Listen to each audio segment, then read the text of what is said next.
Fala pessoal, como é que vocês estão, hein? Deicon Silva com mais um vídeo, sejam todos muito bem-vindos. Hoje, segunda-feira, 31 de julho de 2023. Meus amigos, à medida que os dias vão passando, as narrativas vão caindo por terra e a verdade vem sendo exposta, principalmente em relação ao 8 de janeiro, que até hoje eles tentam emplacar a narrativa de que foi obra da direita, obra de bolsonaristas, de que Bolsonaro seria o grande arquiteto por trás do 8 de janeiro e tudo mais, né? Mas nada melhor do que o tempo para nos trazer a verdade. E a cada dia que passa, novas informações vão sendo reveladas e foi o que aconteceu dias atrás quando o delegado Ramagem, hoje deputado federal, né? Para quem não se lembra, ele que foi impedido de assumir a diretoria da PF pelo STF. O presidente Bolsonaro havia indicado ele e ele simplesmente foi impedido porque alegaram que era amigo do presidente Bolsonaro. Quer dizer, eles queriam o quê? Que o Bolsonaro indicasse um petista para a diretoria da PF? Pelo amor de Deus, né? Pau que dá em Chico não dá em Francisco, porque agora o desgoverno Lula tá aí indicando quem ele quer sem nenhum problema, né? O Lula indicou, inclusive, um amigo pessoal dele, advogado pessoal, para assumir uma cadeira no STF, que é o Cristiano Zanin, né? Enfim, deixa esse assunto para outro dia, porque hoje realmente nós temos informações importantíssimas que o delegado Ramagem, deputado federal Ramagem, trouxe aqui acerca do 8 de janeiro. Inclusive, em tese, se as informações dele estiverem corretas, o Lula não só sabia do 8 de janeiro, como também prevaricou, né? Como vocês vão ver aqui na matéria. Desde já, compartilhe o vídeo e deixe o seu like, porque isso é muito importante e não custa nada, pessoal. Deixe o seu like aí embaixo, isso ajuda muito no engajamento, tá certo? Então, olha só. Lascou. Lula decidiu viajar antes dos atos de 8 de janeiro, depois que recebeu alerta, diz deputado Ramagem. Se isso aqui for verdade, comprova não só que tem algo estranho nessa história, porque ele saiu às pressas, né, de Brasília, foi lá para Araraquara, em São Paulo, se não me engano, tá? E, além disso, ele também não tomou todas as medidas necessárias para impedir o 8 de janeiro. Ou seja, ele, em tese, prevaricou, né? Porque ele sabia, ele recebeu o alerta, ele sabia dos riscos que haveria ali no 8 de janeiro, né? Principalmente sobre grupos extremistas que queriam realmente fazer o quebra-quebra, invasão e tudo mais, e não tomou as medidas necessárias para impedir. Quer dizer, as pessoas ficam falando, Bolsonaro, Bolsonaro, Bolsonaro, mas quem estava na presidência da República era o Lula, não era Bolsonaro. Bolsonaro já não estava no país desde o ano passado. Ele foi para lá dia 29, dia 30 de dezembro, para os Estados Unidos, né? E nem sequer passou a faixa para o Lula. Quem estava aqui, quem estava gerindo o país era o Lula. A equipe de transição já estava a par de tudo, né? Já vinha acompanhando desde novembro do ano passado, outubro, novembro do ano passado, e, portanto, já sabia de tudo, já estava a par de tudo. Por que eles tentam tirar a responsabilidade do Lula e tentam emplacar de qualquer jeito essa narrativa contra o presidente Bolsonaro? Mas, como eu disse, meus amigos, nada melhor do que a verdade, né? E a cada dia nós temos novas informações e a verdade vem sendo exposta, tá? Prestem bem atenção. Em uma série recente de tweets, o deputado federal delegado Ramagem apresentou dados relacionados aos atos de vandalismo ocorridos em 8 de janeiro. Os tweets levantaram preocupações sobre a decisão de viagem do presidente Lula na véspera dos incidentes e as limitadas identificações feitas através de análise de DNA pela Polícia Federal, né? Então, isso realmente é bem interessante, olha só. Identificações limitadas por DNA.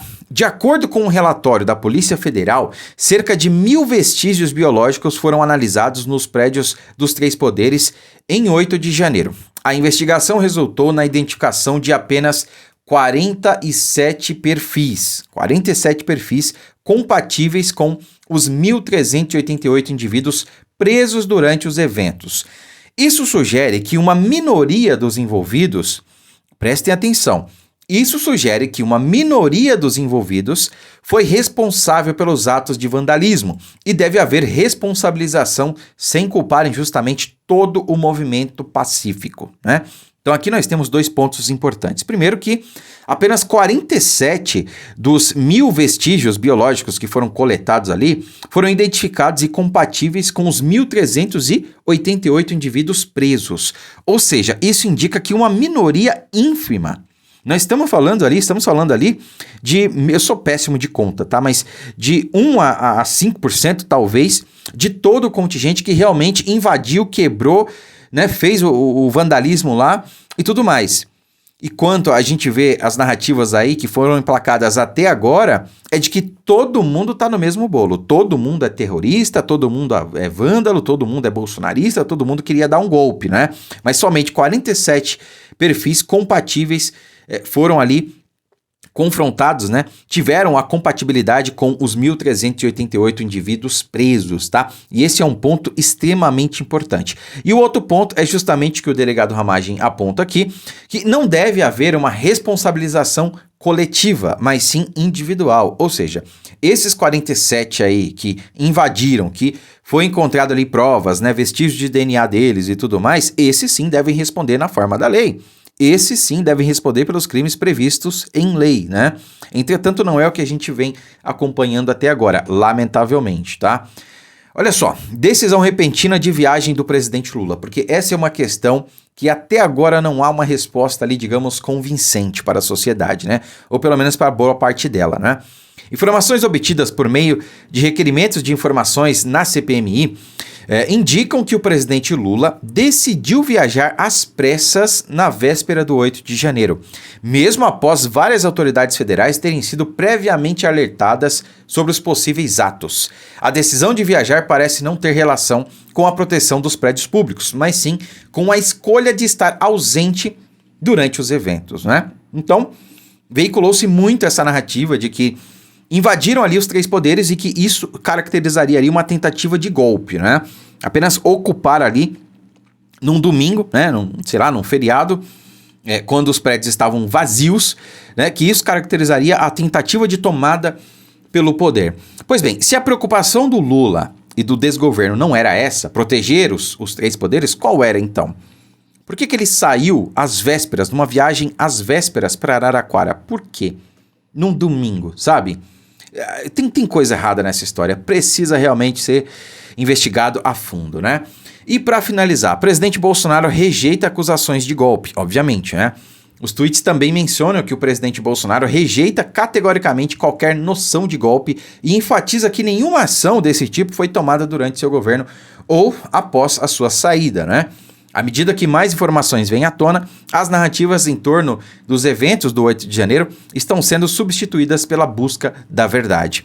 Embora seja inegável que a responsabilidade do governo Lula pela falta de segurança naquele dia, questões estão sendo levantadas sobre se houve uma omissão deliberada e direcionada, possivelmente destinada a culpar e perseguir todo um segmento político de direita conhecido por participar de manifestações ordeiras e pacíficas. Novas investigações estão em andamento para esclarecer melhor essa questão, né? E ele fez aqui um excelente apontamento. A direita, historicamente, sempre se comportou de maneira pacífica e ordeira. Nunca revirou uma lixeira sequer nas manifestações que participou nos últimos anos, né? Historicamente, quem é que é agressivo? Historicamente, quem é que protagoniza invasões, quebra-quebra, arruaça, atos de vandalismo? É a esquerda, não é a direita. Eu não tô falando isso da minha cabeça. Eu não tô falando isso porque eu sou de direita, conservador, apoiador do Bolsonaro. Não, eu tô falando isso porque é a verdade. Se não fosse, não teria problema, né, em vir aqui e expor. E, se for o caso, até fazer uma meia-culpa, né? Olha, acho que a gente tem que mudar de comportamento, coisa que a esquerda nunca fez e, ao que parece, nunca vai fazer, né? Mas não, a direita nunca agiu dessa forma. O que houve, claro, alguns emocionados ali, mas todos os indícios levam a acreditar realmente que foi obra de infiltrados, que foram pagos para fazer aquilo. Tem vários vídeos circulando, né, de que as pessoas estavam fazendo videochamada dizendo, olha, estamos aqui, missão cumprida, não sei o que, pode pagar aí, e por aí vai. Essa semana passada também teve a questão do Dino negando acesso à CPMI das imagens de circuito interno, de monitoramento, né? Quer dizer, qual é o interesse do Ministério da Justiça em não divulgar essas imagens? Qual é o interesse do governo Lula em não divulgar essas imagens? Quem não deve, não teme. É simples assim, porque o resto é resto, né? Quem não deve, não teme. Essa é que é a questão. E para finalizar, acho que a grande questão, a maior de todas, a quem interessou, a quem beneficiou o 8 de janeiro? O 8 de janeiro beneficiou a direita? Beneficiou Bolsonaro? Beneficiou os apoiadores do presidente Bolsonaro? Não. Normalmente, quando se investiga um crime e não tem ali tantos indícios, não tem provas do culpado pelo crime, né, seja ele qual for, se vai ali e começa a se investigar pela figura que foi beneficiada por esse crime, seja ele qual for, né? Então, vê ali qual foi o crime. Bom, alguém se beneficiou desse crime? Sim. Tal figura, tal empresa, tal grupo se beneficiou desse crime. Começa a investigar por ali. Então, a grande pergunta é: a quem o 8 de janeiro beneficiou? Somente à esquerda, somente ao governo Lula, somente ao PT. Então, quem que deveria ser investigado?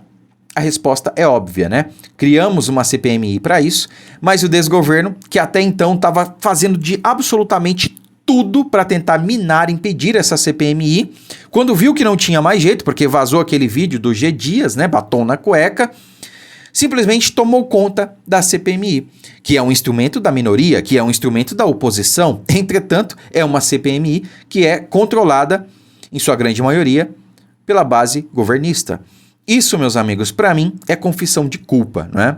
Se para algum petista que está vendo esse vídeo não é, eu não sei mais como salvar essa gente que realmente não pensa mais por si só.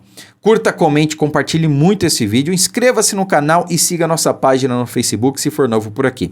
E se puder, torne-se membro, tá? Tanto aqui no YouTube a partir de R$ 1,99, quanto no Facebook, a assinatura mínima lá, se não me engano, é R$ 6,99, tá? Você contribui muito, não só financeiramente para a continuação do nosso trabalho, mas também para o engajamento da nossa página, tá?